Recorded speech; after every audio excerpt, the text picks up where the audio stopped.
Brain पे burnout का बहुत ज़्यादा असर होता है और ये न्यूरोसाइंस और साइंस ने भी प्रूव कर दिया है।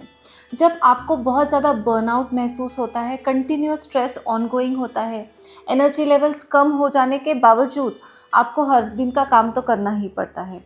ये सब सिलसिला जब चालू रहता है तो जो एक्चुअल प्रोसेस होती है उस प्रोसेस में हमारा प्री फ्रंटल कॉर्टेक्स जो है वो छोटा हो जाता है, यानी श्रिंक हो जाता है। मान लो पोलियो में जैसे पैर छोटा हो जाता है, वैसे ही ये मसल जो हमें मोटिवेशन देती है, हमें काम के लिए सोच देती है और क्लैरिटी देती है, वो क्लैरिटी ख़त्म होने लगती है, जिसकी वजह से ब्रेन फॉग बढ़ जाता है, हमें कन्फ्यूजन होता है, सीधे सीधे काम हमें बहुत डरावने लगने लगते हैं, हमें लगता है कि ये काम बहुत कॉम्प्लिकेटेड है, ये चीज़ मुझे समझ में नहीं आ रही है। और फ्रेंड्स या हमारे फैमिली मेम्बर्स, हमारी बीवी है, बच्चे हैं या हमारा पति है, तो वो हमें बोलते हैं कि इतनी सिंपल सी भाषा तुझे क्यों नहीं समझ में आ रही है। तो इट क्रिएट्स ब्रेन फॉग। छोटे कामों को भी हम कॉम्प्लेक्स बना देते हैं। बर्नआउट का दूसरा साइड इफ़ेक्ट क्या है पता है? एमिगडिला बड़ा हो जाता है साइज़ में। एमिगडिला ब्रेन का वो पार्ट है जो डर से संबंधित है, यानी आपको हर चीज़ में डर लगने लगेगा। आपको छोटे से काम में भी एंग्जाइटी, नर्वसनेस, वरी, इरिटेबिलिटी। और डर की शुरुआत कैसे होती है? अनईजीनेस से। सबसे पहले तो अनईजीनेस लगने लगता है, उसके बाद डर एक्सेलरेट होता है।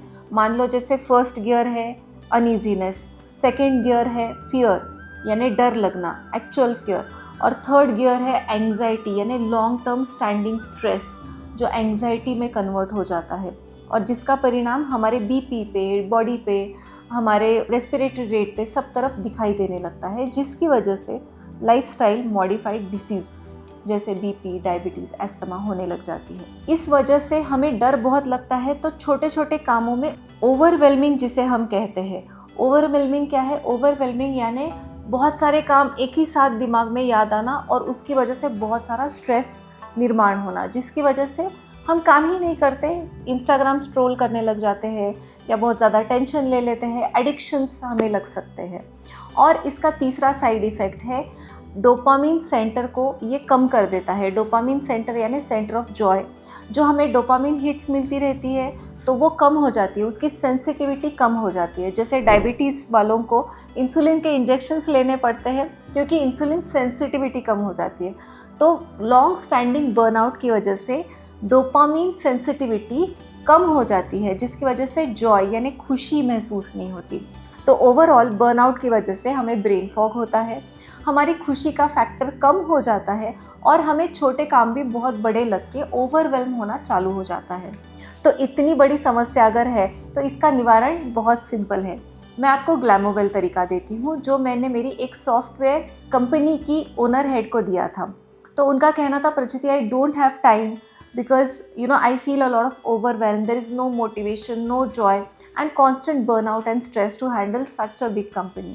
तो जब ये उन्होंने मुझे बताया तो मैंने बताया कि you just need the 3-3-3 rule. अब ये 3 रूल क्या है? 3 मिनट्स आपको ब्रीदिंग एक्टिविटीज़ करनी है। आप भ्रामरी प्राणायाम कर सकते हैं, which is the best to balance your brain and it brings mental clarity. Prefrontal cortex जो श्रिंक हो गया है वो बढ़ने लगेगा। It is just like a muscle. Burnout आपकी ब्रेन को इंजोर कर चुका है। बर्नआउट को इतनी लाइटली मत लीजिए।